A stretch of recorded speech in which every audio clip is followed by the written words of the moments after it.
وعلیکم السلام ورحمۃ اللہ وبرکاتہ۔ اللہ رب العالمین آپ کو جزائے خیر عطا فرمائے اور خیر و عافیت میں رکھے۔ آپ کا بہت ہی زیادہ اہم سوال تھا اور وہ یہ کہ کیا عبد القادر جیلانی رحمۃ اللہ علیہ کو یا غوث کہہ کر پکارنا درست اور جائز ہے، اور غوث کی میننگ کیا ہے؟ اس کا جواب یہ ہے کہ یا غوث پکارنا اللہ احکم الحاکمین رب العالمین کی نافرمانی ہے، نبی اکرم صلی اللہ علیہ وسلم کی سنت سے بغاوت ہے،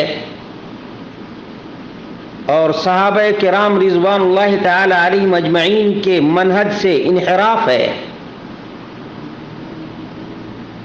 اور تمام تر ائمہ اعظام کے فرامین کے بھی خلاف ہے۔ اور سب سے اہم بات یہ کہ عبد القادر جیلانی رحمۃ اللہ علیہ کی تعلیمات کے بھی خلاف ہے، عبد القادر جیلانی رحمۃ اللہ علیہ کی وصیت کے بھی خلاف ہے۔ عبد القادر جیلانی رحمۃ اللہ علیہ نے وصیت کی تھی کہ جب بھی مانگو تو اللہ احکم الحاکمین رب العالمین سے ڈائریکٹ مانگو، اس لیے کہ وہی حاجت روا، وہی مشکل کشا ہے، اور رسول اللہ صلی اللہ علیہ وسلم نے فرمایا ہے اذا سألت فاسأل اللہ واذا استعنت فاستعن باللہ۔ جو نبی کی وصیت تھی وہ عبد القادر جیلانی رحمۃ اللہ علیہ کی وصیت تھی، اس لیے اللہ کی بھی نافرمانی ہے یا غوث کہنا، اور رسول اللہ صلی اللہ علیہ وسلم کی بھی نافرمانی ہے یا غوث کہنا۔ عشرہ مبشرہ خلفائے راشدین اور صحابہ کرام جو لاکھوں کی تعداد میں تھے، ان کی بھی مخالفت ہے یا غوث کہنا۔ امام مالک، امام شافعی، امام احمد بن حنبل، امام ابو حنیفہ کے بھی خلاف ہے یا غوث کہنا۔ اور سب سے موسٹ امپورٹنٹ بات یہ ہے کہ عبد القادر جیلانی رحمۃ اللہ علیہ کی تعلیمات کے بھی خلاف ہے۔ یا غوث کا معنی ہوتا ہے اے فریاد کو سننے والا، اے دہائی دینے والے کی دہائی کو سننے والا، اور مشکل کشائی کرنے والا، حاجت روائی کرنے والا۔ جبکہ اللہ رب العالمین نے فرمایا امن یجیب المضطر اذا دعاہ ویکشف السوء، اللہ کے علاوہ کون ہے جو پریشان حال کی پریشانی کو دور کرتا ہے؟ ظاہر سی بات ہے ایک مومن آدمی یہی کہے گا کہ اللہ وہی مشکل کشا ہے، اور وہی حاجت روا ہے، اور وہی فریاد رس ہے۔ اسی لیے اللہ رب العالمین نے تعلیم دیا ادعوا ربکم تضرعا وخفیہ۔ یہ سورۃ الاعراف کی آیت ہے۔ اللہ رب العالمین نے سورۃ الاعراف کی 55 نمبر آیت میں فرمایا اپنے پروردگار ہی کو پکارو گریہ وزاری کرتے ہوئے، چپکے سے، اپنے دل ہی میں، اپنے نفس ہی میں، کیونکہ وہ علیم بذات الصدور ہے۔ اور اس سے زیادہ اہم کیا ہے انہ لا یحب المعتدین، جو اللہ رب العالمین سے نہیں مانگتا ہے اللہ رب العالمین اس کو پسند بھی نہیں کرتا ہے۔ لا یحب المعتدین، یاد رکھیے گا اللہ رب العالمین تجاوز کرنے والے کو کبھی بھی پسند نہیں کرتا ہے۔ یعنی اللہ رب العالمین کے دربار میں یا غوث پکارنے والا مطرود ہے۔ مطرود سمجھتے ہیں؟ اللہ رب العالمین کے در سے دھتکارا گیا ہے، یہ یاد رکھیے گا۔ اور اللہ رب العالمین نے بیان کیا ہے، صراحت کی ہے وقال ربکم ادعونی استجب لکم، تیرا پروردگار جو الحی القیوم ہے زندہ تیرا رب ہے، زندہ تیرا رب ہے، جس کو اونگ نہیں آتی، لا تاخذہ سنۃ ولا نوم، جس کو نیند نہیں آتی ہے۔ آیت کرسی پڑھیں، آپ کو معلوم ہو جائے گا کہ اللہ کے سوا جن جن لوگوں کو پکارا جاتا ہے، جن جن مخلوقات کو پکارا جاتا ہے، یہ شرک ہے، یہ کفر ہے، یہ اللہ کے دین سے بغاوت ہے، اللہ رب العالمین کی نافرمانی ہے، عذاب کو دعوت دینا ہے، اور اسی طرح سے اللہ رب العالمین کے قہر کو بلانا ہے، اور اللہ رب العالمین کے غضب کو دعوت دینا ہے۔ عبد القادر جیلانی رحمۃ اللہ علیہ وفات پا چکے، ان کی وفات کو بھی تقریباً 900 سال ہو گئے۔ اب جو اپنے بچوں کو نہیں بچا سکے، میں نے کسی موقع سے بتایا تھا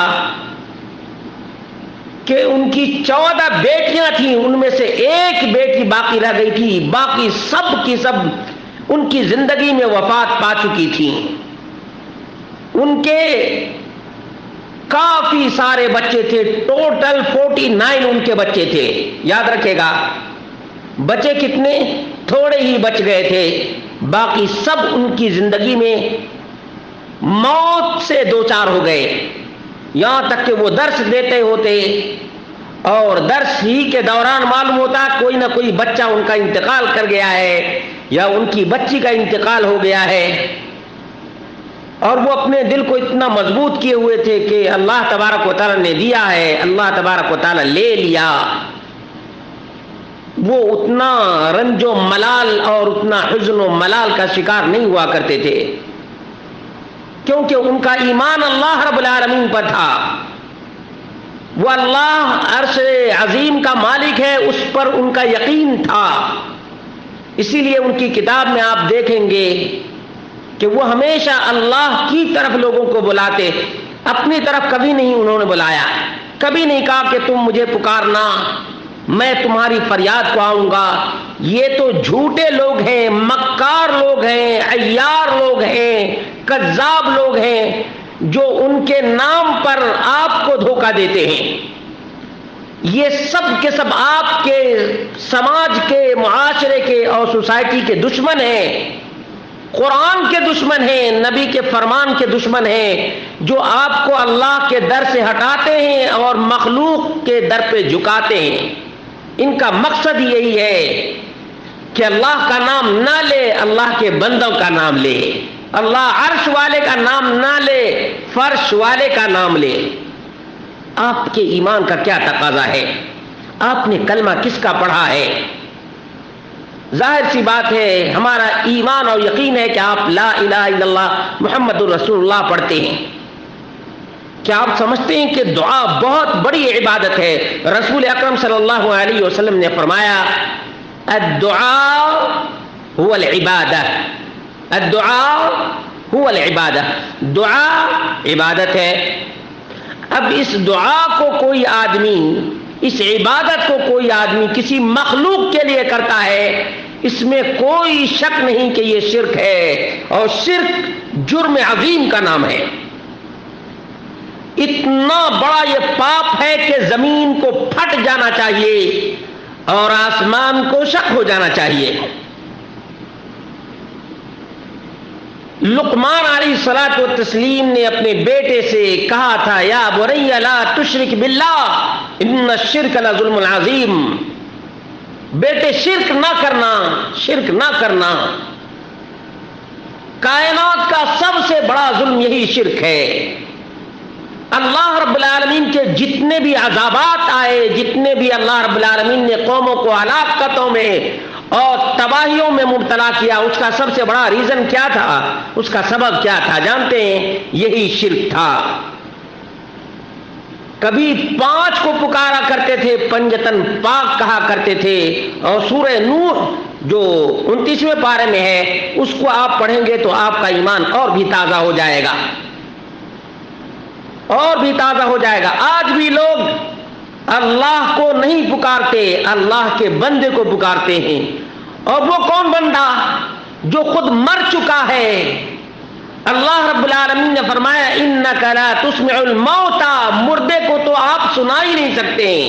قرآن کریم کی مختلف آیات میں اللہ رب العالمین نے بیان کیا ہے، ہمارا آپ کا سب کا مشاہدہ ہے، ہم اپنی آنکھوں سے دیکھتے ہیں کہ ہمارا دادا، ہمارے نانا، ہماری دادی، اللہ رب العالمین سب کی مغفرت کرے، جب مر گئے تو ان سے بات کرنے کے لیے ترسنے لگے، رونے لگے، آہو بکا میں مبتلا ہو گئے۔ کیوں؟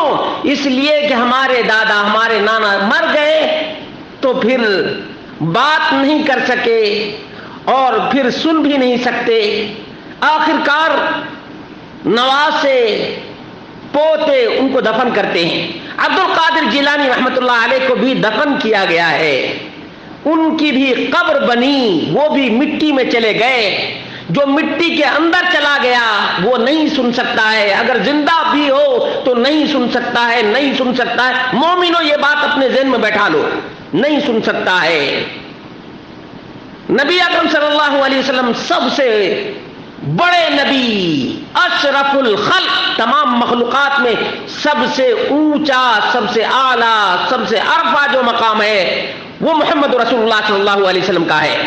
اللہ کے بعد جو مقام و مرتبہ ہے وہ محمد مصطفیٰ صلی اللہ علیہ وسلم کا ہے۔ اللہ کے رسول صلی اللہ علیہ وسلم کی بھی وفات ہوئی ہے، وفات ہونے کے بعد بڑے بڑے اختلافات ہوئے ہیں، ہنگامے ہوئے ہیں، تلواریں نکلی ہیں، مگر اللہ کے رسول صلی اللہ علیہ وسلم کی لاش موجود ہے حجرہ عائشہ رضی اللہ تعالی عنہا میں، لیکن آپ نے اختلاف کو نہیں سنا، اگر سنتے تو حل کرتے، نہ سنا نہ حل کیا اور اختلاف بڑھتا چلا گیا۔ اللہ کے رسول صلی اللہ علیہ وسلم کی لاش مبارک پیر کے دن، سوموار کے دن سے لے کر کے منگل کے دن اور بدھ کی آدھی رات میں اللہ کے رسول صلی اللہ علیہ وسلم کے جسد اطہر کو دفنایا گیا ہے۔ بھلا بتائے کہ اللہ کے رسول صلی اللہ علیہ وسلم اگر سنتے تو کیا اتنے بڑے اختلافات ہوتے؟ خلیفہ کون مرے گا؟ نبی اکرم صلی اللہ علیہ وسلم کی وفات ہوئی یا نہیں ہوئی؟ نبی اکرم صلی اللہ علیہ وسلم کے بعد کس کو نامزد کیا جائے؟ نبی اکرم صلی اللہ علیہ وسلم کو کون نہلائے؟ نبی اکرم صلی اللہ علیہ وسلم کو کیسے کفنایا جائے؟ نبی اکرم صلی اللہ علیہ وسلم کو کس جگہ دفن کیا جائے؟ بڑے بڑے اختلافات۔ رونے لگی کون؟ فاطمہ سے کوئی آدمی پوچھے کہ فاطمہ رضی اللہ تعالی عنہا زار و قطع رونے لگی اور کہنے لگی کیف طابت انفسکم ان تحت التراب علی النبی صلی اللہ علیہ وسلم، تمہارے دلوں نے کیسے اس چیز کو برداشت کیا کہ تم نبی اکرم صلی اللہ علیہ وسلم کے جسد اطہر پر مٹی ڈالو؟ جنازے میں بڑا اختلاف، کیسے جنازے کی نماز پڑھیں گے؟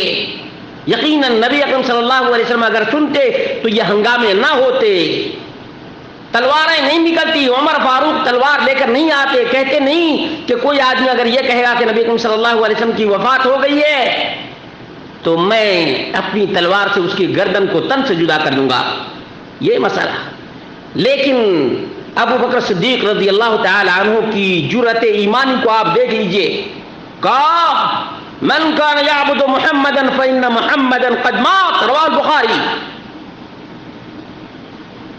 بات دراصل یہ ہے کہ ہم کو جو بھی اللہ رب العالمین سے ہٹاتا ہے، مخلوق کو پکرواتا ہے اور مخلوق کے در پہ جھکاتا ہے، یقین جانیے وہ قرآن کا بھی دشمن ہے، رسول اللہ کا بھی دشمن ہے، اللہ کا بھی دشمن ہے، اللہ کے اولیاء کا بھی دشمن ہے، ہمارا بھی دشمن ہے اور آپ کا بھی دشمن ہے۔ آپ کا دوست سب سے بڑا وہ ہے جو آپ کو رب کی طرف بلاتا ہے۔ اسی لیے اللہ رب العالمین نے فرمایا وَمَنْ أَحْسَنُ قَوْلًا مِّمَّنْ دَعَا إِلَى اللَّهِ، دعا إِلَى اللَّهِ، جو آپ کو اللہ کی طرف بلاتا ہے وہ آپ کا بری خواہ ہے، آپ کا خیر خواہ ہے، آپ کا دوست ہے، آپ کی بھلائی چاہتا ہے اور اللہ رب العالمین کی رحمت میں وہ آپ کو داخل کرنا چاہتا ہے۔ اللہ رب العالمین سے دعا کرتے ہیں کہ اللہ رب العالمین ہم جب بھی پکاریں تو رب کو پکاریں، ربنا سے جس طرح سے ہمارے باپ، ہمارے دادا آدم نے اپنی دعا کو شروع کیا تھا اسی طرح سے ہم بھی ربنا سے اپنی دعا کو شروع کریں، اور جس طرح سے اللہ کے رسول صلی اللہ علیہ وسلم ہمیں سکھائے ہیں ربنا آتنا فی الدنیا حسنہ وفی الآخرۃ حسنۃ وقنا عذاب النار، ڈائریکٹ اللہ رب العالمین سے ہمیں مانگنا چاہیے. ہم اللہ کے بندے ہیں. یا ایھا الناس انتم الفقراء الی اللہ، اے لوگو تم سب کے سب رب ذوالجلال والاکرام کے در کے بھکاری ہو. رب ذوالجلال والاکرام وہ کہتا ہے تم مجھ سے مانگو مانگو. رب کہتا مانگو، ہم رب سے نہیں مانگتے، ہم ادھر ادھر بھٹکتے ہیں. اللہ کا غضب ہمارے اوپر نازل نہیں ہوگا تو کس قوم کے اوپر نازل ہوگا کہ جس اللہ نے، جس رسول نے اللہ کی طرف بلایا ہے، ہم نے اللہ کو چھوڑا ہے. اور جس طرح سے غیر قوموں کو ہم دیکھتے ہیں اسی طرح سے ہم بھی انسانوں کو، مردے انسانوں کو پکارتے ہیں. واللہ یہ سب سے بڑی ضلالت ہے، سب سے بڑی گمراہی ہے اور اللہ کے دین سے بغاوت ہے. مجھے امید ہے کہ یہ باتیں آپ کی سمجھ میں آ گئی ہوں گی. اللہ تبارک و تعالی ہم سب کو التجا، فریاد، استمداد اللہ ہی سے کرنے کی توفیق عطا فرمائے. جب بھی مانگیں تو اللہ ہی سے مانگیں. اقول قولی ھذا واستغفر اللہ لی ولکم ولسائر المسلمین والحمد للہ رب العالمین.